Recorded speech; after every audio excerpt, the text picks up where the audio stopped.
Hello and welcome to CATLive. We are featuring BookCAT today. My name is Doug Williams. Thank you so much for joining us today. I just want to make sure things are going. It appears to be. Today we are covering, oh, Martin, thank you. I can read your comments live. All right, excellent. Learning all the time, figuring things out.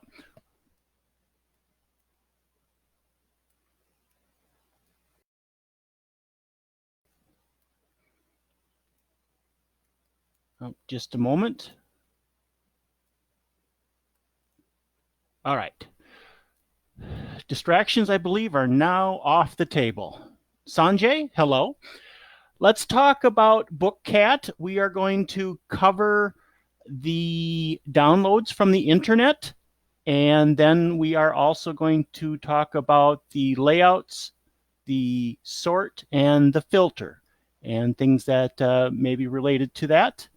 So let's kick things off. In BookCat, we have the ability to take an ISBN number, and I did ask the community earlier this week for a number of random ISBN numbers from around the world, multiple countries, and I have 20 of them. So one of the things that BookCat can do is take that ISBN number and go out to various websites and get that information. So if we go into BookCat, and I am just using a copy of the sample database that comes with BookCat. If we go in and click on the Add Download from Internet, we get our form. And before I start adding ISBN numbers, I want to cover the options. The options give a listing of all the various sites that BookCat can download information. Some are better than others. Some have more information than others. And it kind of depends on your experience and what type of books you have in your collection. You have the ability, if you right click, you can check all of the sites, or you can uncheck all and only select the sites that may be appropriate for you. And you can also move them up and down. And what that does, as you go through your list of ISBN numbers, it will, in this particular case, whatever sites are checked, if you have a list of 3 books that you're going to do, it's first going to take that ISBN, that first ISBN, and look at Google Books and download all of the information that is available here. Once it's gone through that list, it goes through the Amazon website and looks for data that is not already downloaded. So if by chance the edition is not downloaded with Google Books and Amazon has it, it will put that in there in the order of whatever's first. And so you can select the particular websites that you want to do. So for today, I want to, for this particular example, I want to do all but the Library of Australia. And I'll go through that in a little bit. ISBN has been around since the mid-60s, and what that is, it's International Standard Book Number, and it's just a way for publishers to have a unique identifier for particular books, revisions, editions.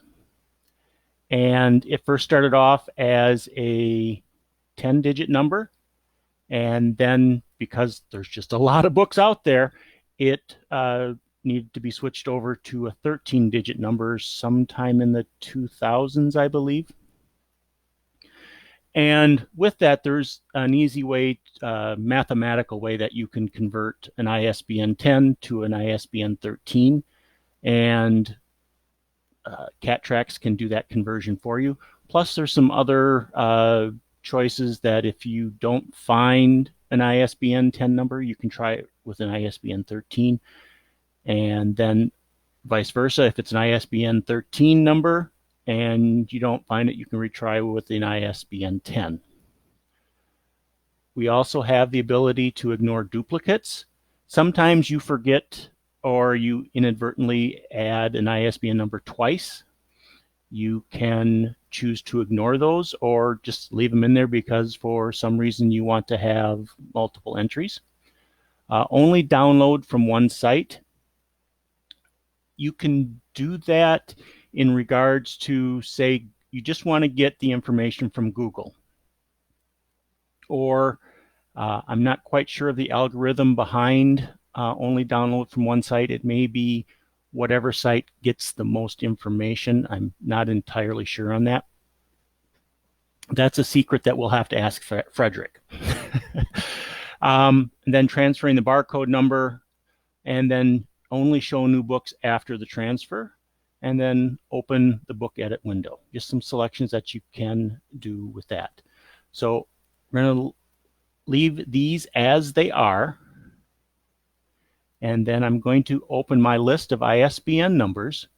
And there's the list of, oops, and I'm using Notepad. I'm sorry, I'm using Notepad++. And I'm selecting and copying these ISBN numbers into the computer's memory. And you can see that I have some numbers from all around the world: Portugal, United States, Germany. I've got some India, books from India, France, Belgium, Australia. And there's also some that are ISBN 10 and some that are ISBN 13. So I'm just going to paste this list into BookCAT. And you can do that, File, Paste List from Clipboard. And so now they're all in the list. Now, once they're in the list, you could just click download and let it go. And for the most part, that's probably what you would do. But some of the other things that you can do, you can also, if you don't want to look for that particular book right away, if you right click, you can change your status to manual entry, and it'll be in there, but when you go to click on the download, it doesn't process with all the websites.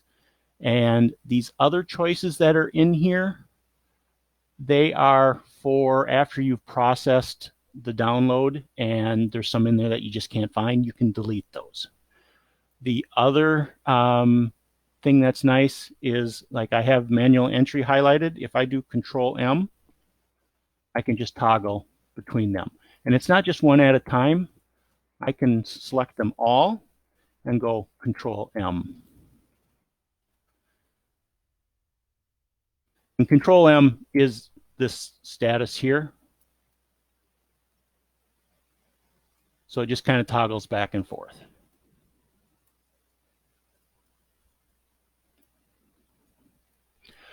So with that, we're going to take this list and I'm just going to download. Now, because we are using these 20 ISBN numbers and we are going to look at every one of these websites with the exclusion of the National Library of Australia, and again, I'll show you why after this is all done, it's going to take a little bit of time. And that's why if you think Google Books is going to do most of your download, maybe have just that one checked and maybe some specific libraries or resources that are close to you. But we're just going to do them all. And now we're just going to click download. And as you can see, it's searching Google Books. And as you watch the numbers here, you can see it's just going down the list and continually going with Google Books until it gets to the end of the list, and then it'll go to the next website in the list, which is Amazon. and then it just keeps going down the list. And for every site that it finds information that's not already filled out, it will bring that in. Now, what sites does BookCAT choose or that you want to know? I'll show you that after this has been run through all of the sites. And so while that is running, I am going to open up another session of BookCAT. And remember from our last session how we do that? That's right-click on the BookCAT icon in your taskbar, and then control left-click on it. And so now I have another session of BookCAT running. So while that download is happening in the background, let's talk about the layouts. And can everyone hear and see me okay?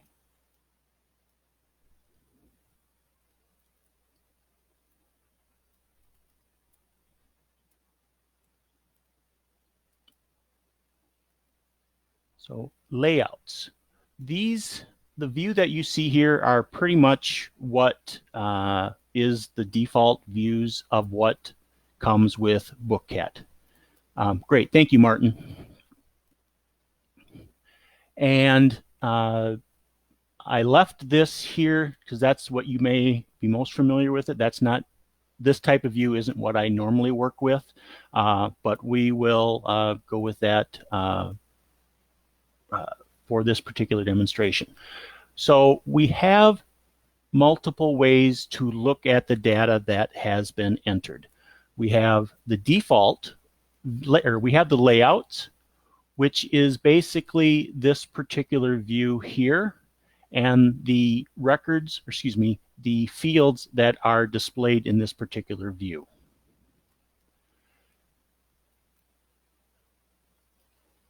Now we also have the sort, and the sort is the order in which these records are displayed. And then we also have a filter to limit what records are visible. So if you only want to see, in this particular case, books that have a synopsis, you can filter that down, and then you can see those that do. And then with sort off to the right, there is a little like plug, like an extension cord plug-in, electrical cord that is a clear filter. So that takes the filter off and brings everything back. With the layout, let's start there.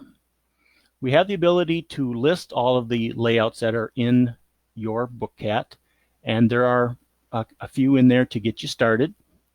You have the ability to take a particular layout and clone it.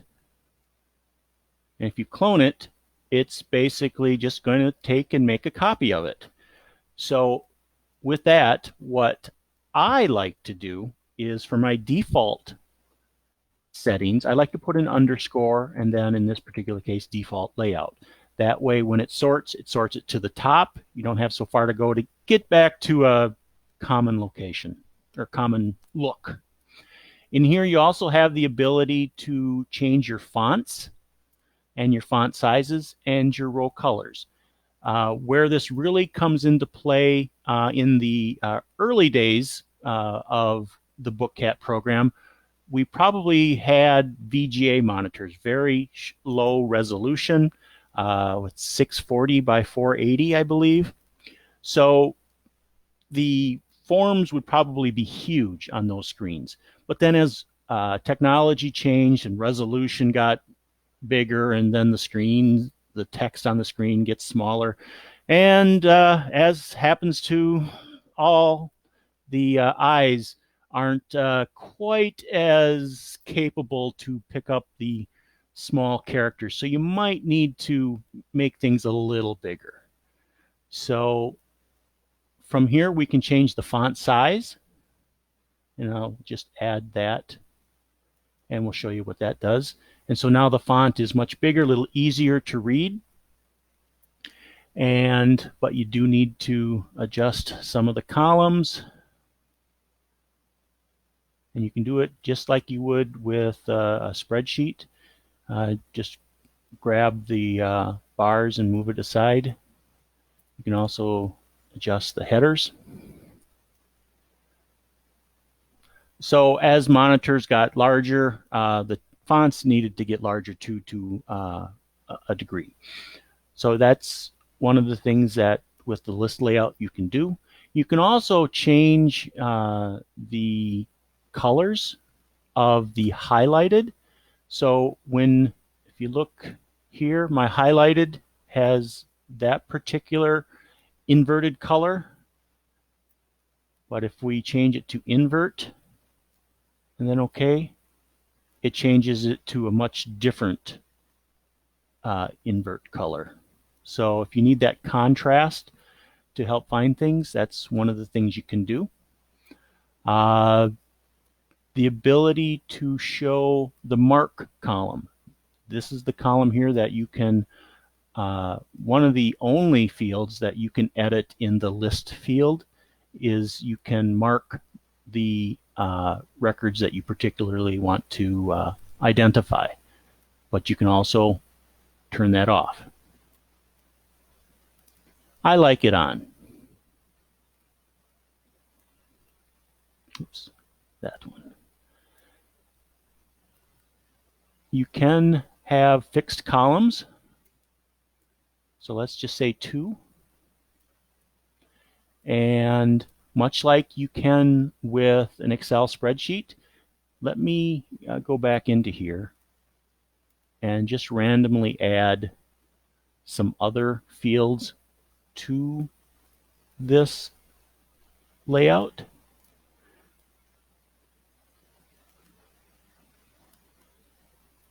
Credit roll, add that. It adds it to the end.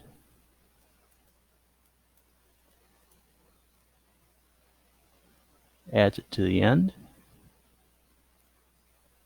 All right. So now we have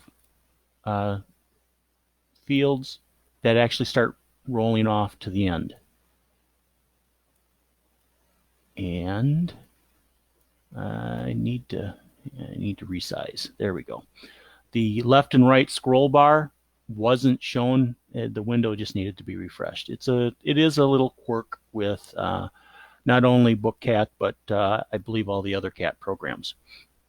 So now, if you scroll to the right, you can see the first 2 columns are frozen, just like in a spreadsheet that you can do. And so you can scroll to the right and see all the other columns.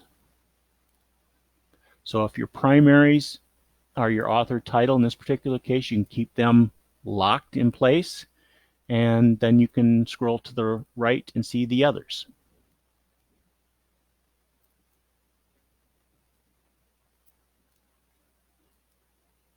I'll just set that back to 0. Now you saw me add some fields to the list. That's just coming from the list of available fields. I believe every field is available in here, even some of the ones you don't normally see, like the book ID and the last modified. I like having these in the fields too, because then it can help you find the books that you most recently worked on, or for some reason you did a mass update, which we can look at in another session. You can just see them all together. Or I've used it too. I want to see everything that I modified in a particular month and a year. You can use that for that. So each of the fields are in your list here, and you can change the order in which they appear. And each of those fields, you can do various things with their properties. One of the things that I've done, and I just want to make sure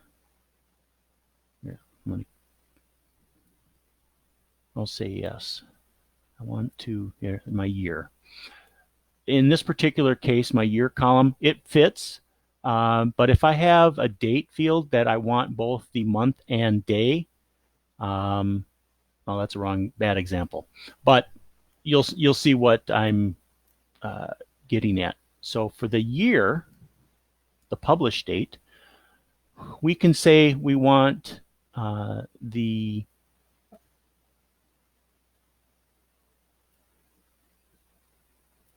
year, month, year and month, or year, month, and day.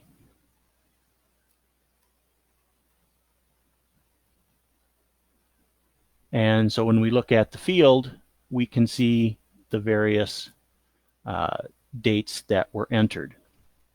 Now, some of these may only have the year entered in there, and that's why you don't see that.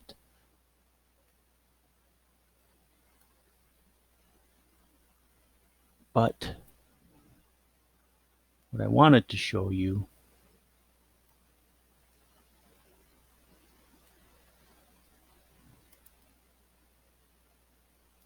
here, we have the text that says year, but say you wanted to say the published date. You wanted to say the actual field name, just leave it blank, and it will say published date.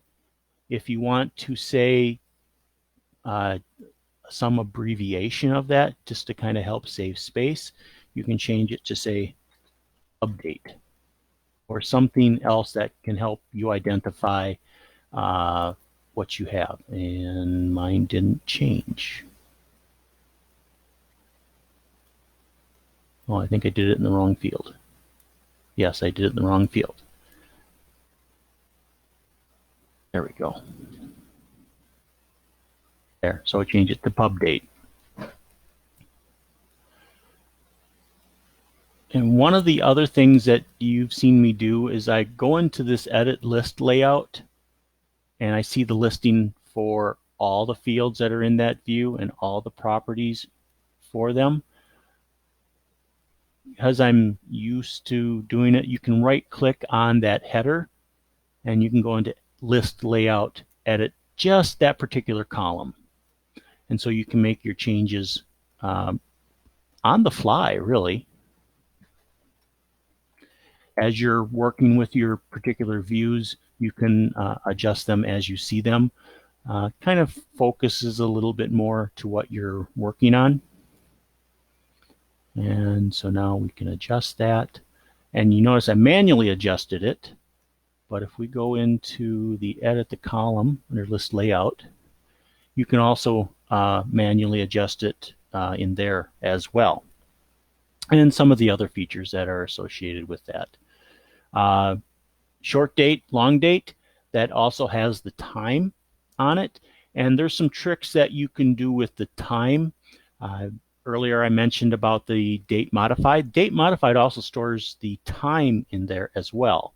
And if you wanted to know the order to which you modified them, you can show the long date and then do a right justify and maybe then adjust the width of the screen just so you can see the date.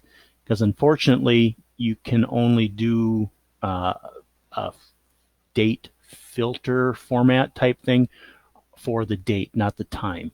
But I've used it where I've right justified and then just kind of adjusted the column so that it would hide the date part but show the time.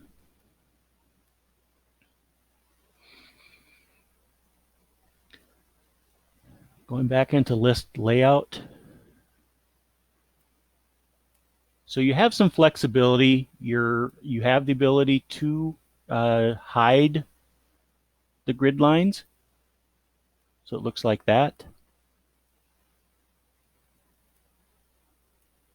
I like them both. You also have options of horizontal, vertical. I'm going to change my invert back to color. You can actually even just not show the difference in a selection, which then you really have to rely on the record indicator off to the left on which one you are on. So I prefer some sort of indication to let me know what record I'm on. You also have the ability to do colors.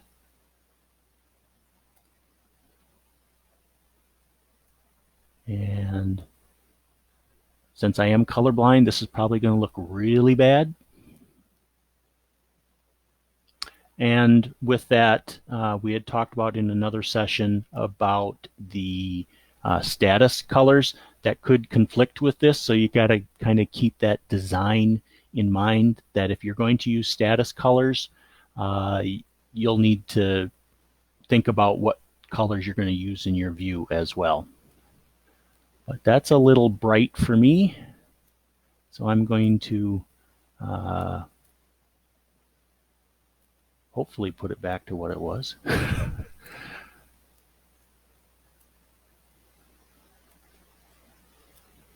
Okay, that's close. So that's layout.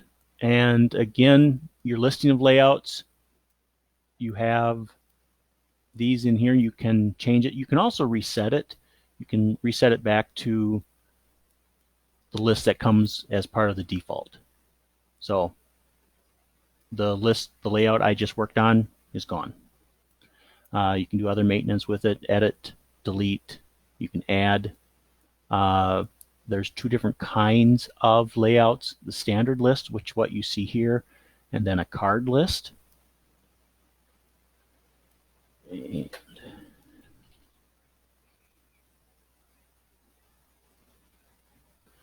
so we're just going to kind of stick with the defaults. And we're going to click OK. So now it's going to show the books in a card layout that then you can double click and get into the information. So it's a more visual representation of the collection.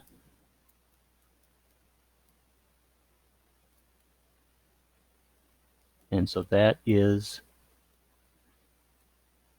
let me start over. Right click, add list layout, and that's card list and then standard list.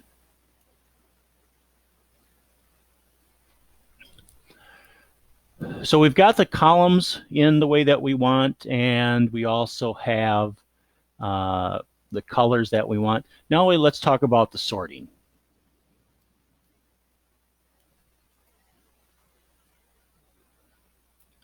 Same thing in the middle of these drop-down boxes here. We have the ability to see the sort orders. These are the default ones that come with it. And I want to edit the author title. I like that one as a default. So again, to my specification, this is totally your preference. I like to identify a default. And then rename it so that it sorts to the top.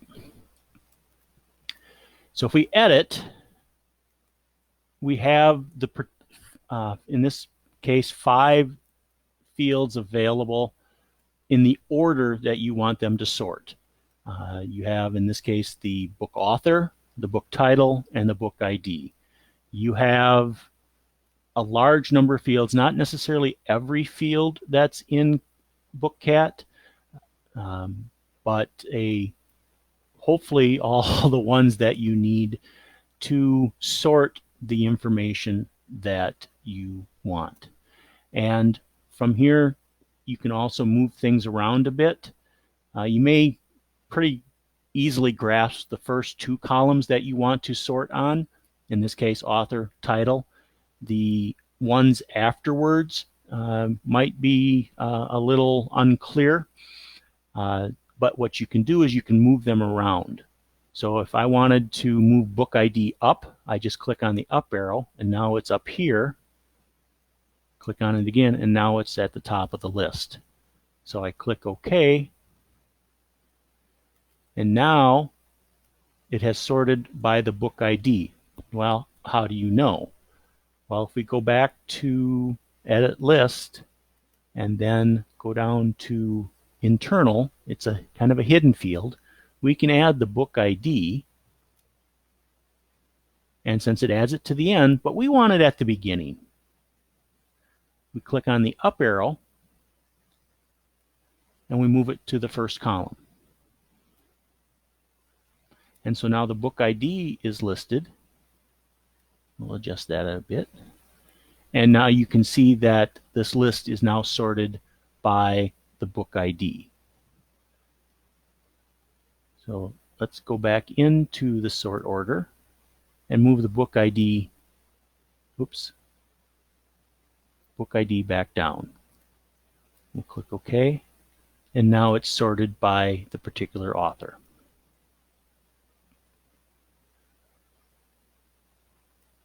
So we have the ability to be fairly flexible. Also, you can change the descending, ascending order. So it's, at least I believe it to be fairly straightforward as to how we want to sort. So let's move on to filters. Filters help limit to even more specific data that you want. And we can go into filters, and we have our default filters. You can add, I am not aware of a limit on here, a large number. But the more you have, the more you have to manage. So let's look at books that have a synopsis. Edit. And so it seems pretty straightforward as far as a filter is concerned. We select a field, and in this case then we have some parameters. Is it equal to, contains, begins with, not equal to, and some other ones. And then in this particular case, you want to find ones that are not blank. So is not equal to blank. So book synopsis that have something in it. You can also, and this is a simple filter. Simple filters only show two fields that you can filter on, and you have the ability to do and or, and then select another field. So if we want a synopsis where, or the filter where the book has a synopsis and the book author is equal to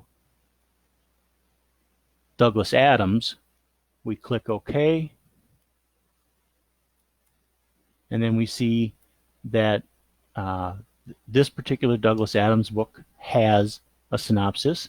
But if we clear the filter, well, there's another Douglas Adams book that doesn't have a synopsis.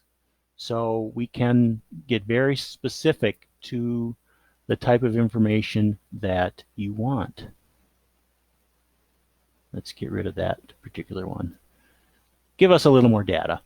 Now, if you want to create a new filter, let me start here. Right click. We're going to make an advanced filter. We're going to add. So it looks a little different. And this is where we can add a large number of parameters that we want to have as a filter.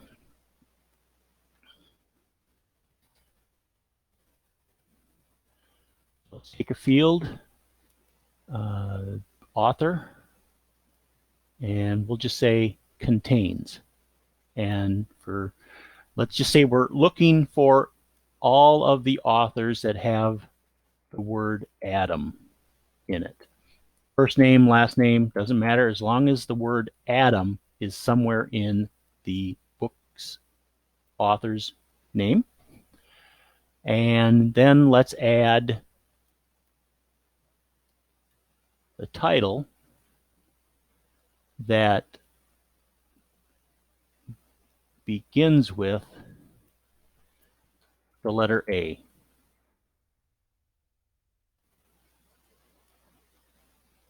Now, when it's like this, it's going to be looking for this author and this title. But say you want to do it either or. So we'll add an or, and then just click and drag and move it up so that it's between. So now it's going to find either a book author that contains Adam or a book title that begins with A. You can also add parentheses to kind of group the logic together, and you can kind of play with that to get your unique situation that you want for a filter. But let's click OK. And so now we have our authors that have Adam somewhere in the name, and then the title begins with an A. So we have Douglas Adams, Scott Adams, and then we have these books that begin with the letter A. So you can do some advanced filtering with your particular filter.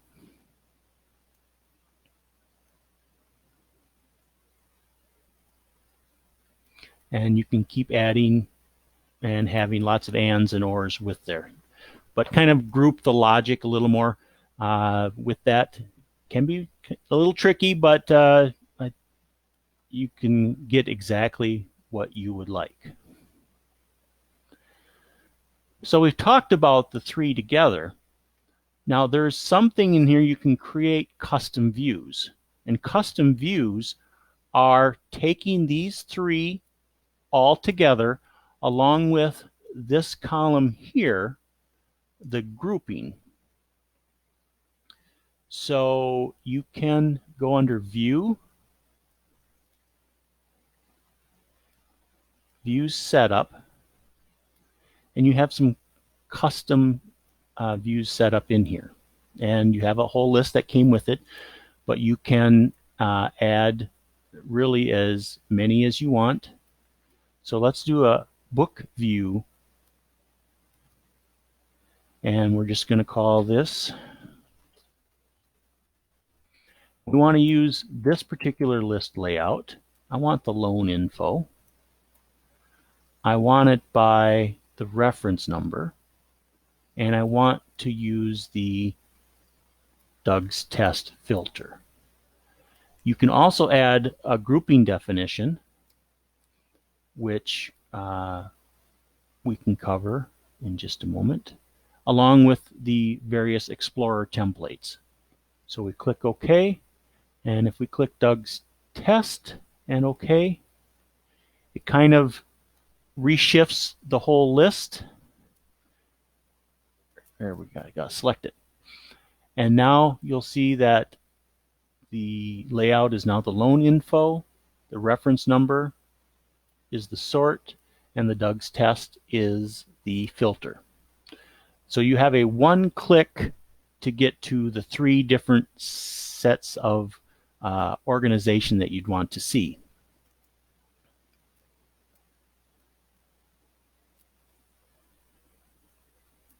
Filter that back.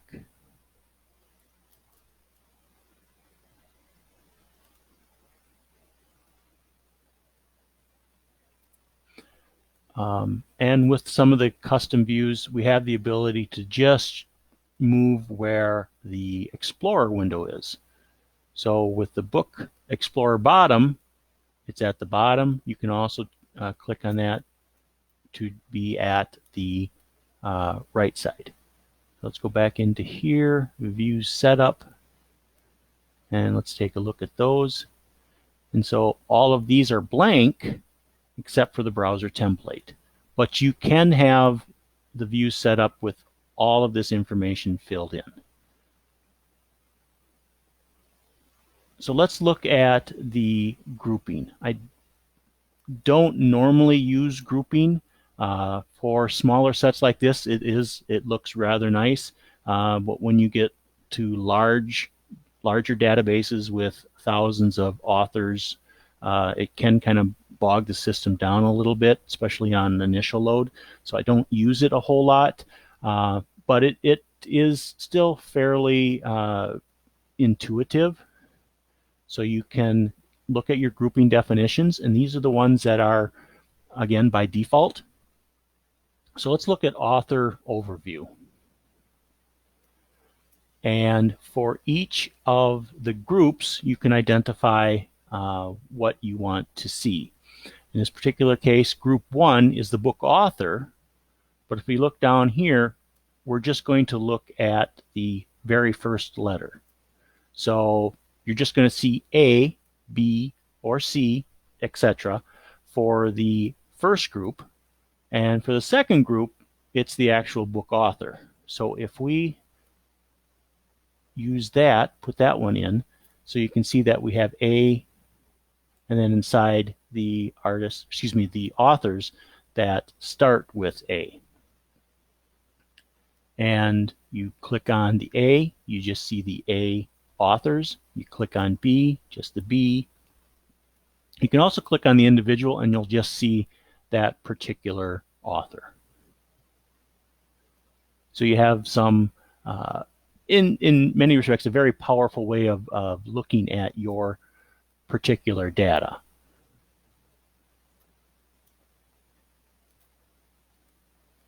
Okay. So now that we've covered that, let's look to see where we are at with our internet download. Okay, it's done. It found a lot of them. Some of them it marks as found, but there's nothing in there. So in this particular case, I want to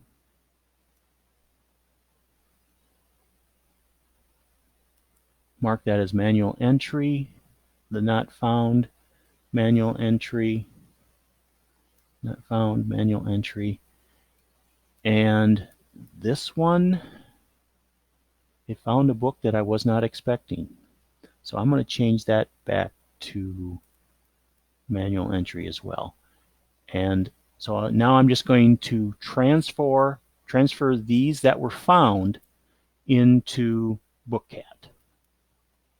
Now, before you do that, you can also review the information that it found. So in this case, you see the data, the image, and you can just kind of go through the ones that it did find. And there are some that do kind of pick up some bad data, and it just could be a formatting issue. If it's too bad, you may want to dash an email off to Frederick. It may be just a little tweak that he needs to do to the internet DLL. So, but some of them are pretty quick to edit as well, and we'll cover that in just a moment. So you can look at your list to see what you got, and then once you're done, click transfer.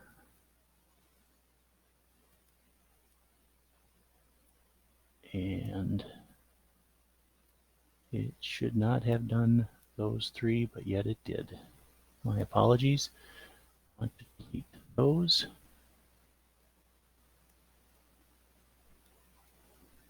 And let me get my ISBN list back. I want to do this one.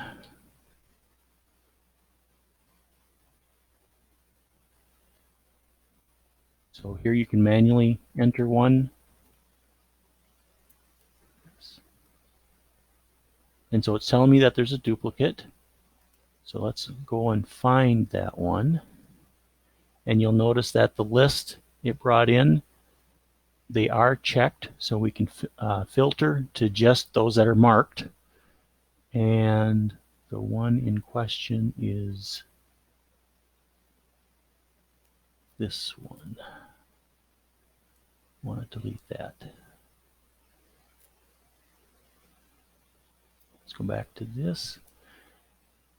Go back into options, and I want to uncheck all. I want to put in Australia, and I do want to convert.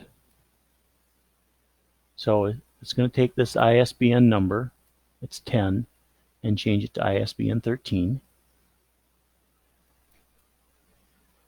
I have to add it, so let me add it again. I'll delete that earlier one. And you can see that it changed its ISBN number to the new format. And so now, because we just have Australia checked, I want to download that. And so now it's going out to the National Library of Australia. For some reason, that the original ISBN that I had, it did find it under a different book, but this was the book I wanted. And so it found it as a different book. And that's one of the, you just kind of have to watch it. It could be that the particular one, this particular one has, shouldn't have multiple ISBN numbers for different books. But there's a lot of data out there that there could be some wrong data. So I want to transfer that.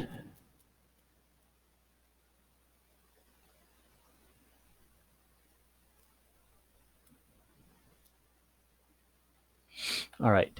Now, I had mentioned when we first were looking at this that you can see the order of which things were entered. So if we open up the records and we move over to the File Web tab, you can see in here that it has a US, Amazon US, and an Amazon UK. And that's the order in which it pulled in its data. It first pulled in from Amazon US, and then when it got to Amazon UK, it found some information that it didn't get from the US, so it pulled it into there. So whenever it pulls in from multiple sites, it adds that web link to where it found that information. You don't necessarily know what information, but it does pull information in. And here we have from the Library of Australia, and there's no cover. But let's see if we can't find a cover. So we go to Book. We want to update download from the internet. And remember, we had our option set for just the Library of Australia. It's only going to go out there and look at that site again. But the list, or the download, found all this information. And if you look at the screen, you should see it as slightly gray, and then there's some white fields in here. The gray ones are the fields that were already populated. And because we are downloading from the same site, there's no new data.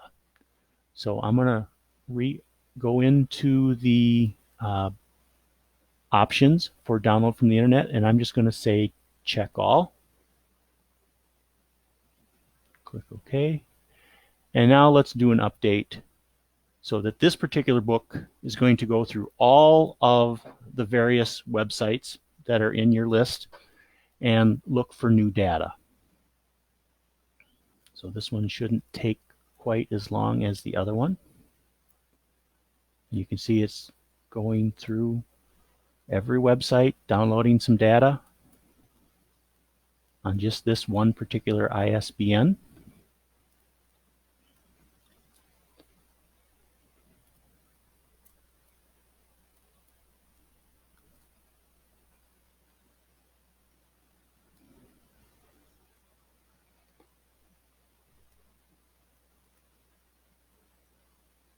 Let me open up, get back to that other session. And it's actually not going to, yeah. By the time we get back into something else, this is going to be done. So thank you for your patience on this.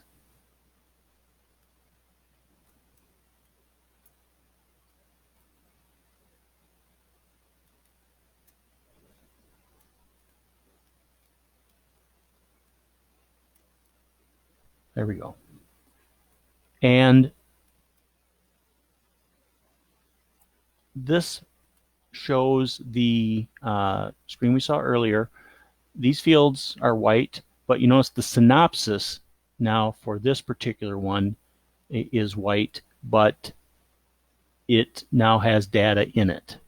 So it found that particular synopsis part of the update. So you can kind of get new data that you might not have had previously. And now we go back to the web links. We see that not only National Library of Australia, but Google Books. So it can help you identify, where did my data come from? You might not know what specific site it came from, but you can at least narrow it down to where a particular site, not necessarily the particular data. But we did not get a cover. And so what you can do for a cover is go to Sites, and let's see if Abe Books has it. It's a reseller site. And just did a search, and it doesn't look like it found it. But let's search Google.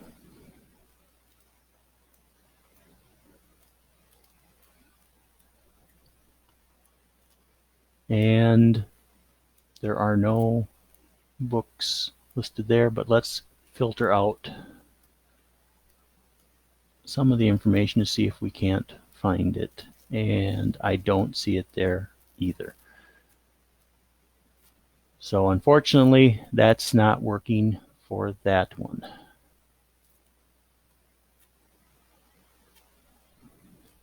But you can see that you can add information going through the various downloads with the internet, or using the sites to also look up the data as well.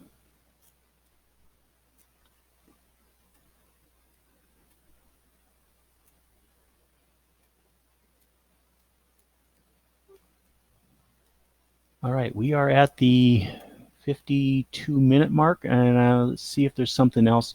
Don't have anything else on my list to cover, but the German umlaut. Yes, Martin, thank you. That reminds me of the other things that we can do here.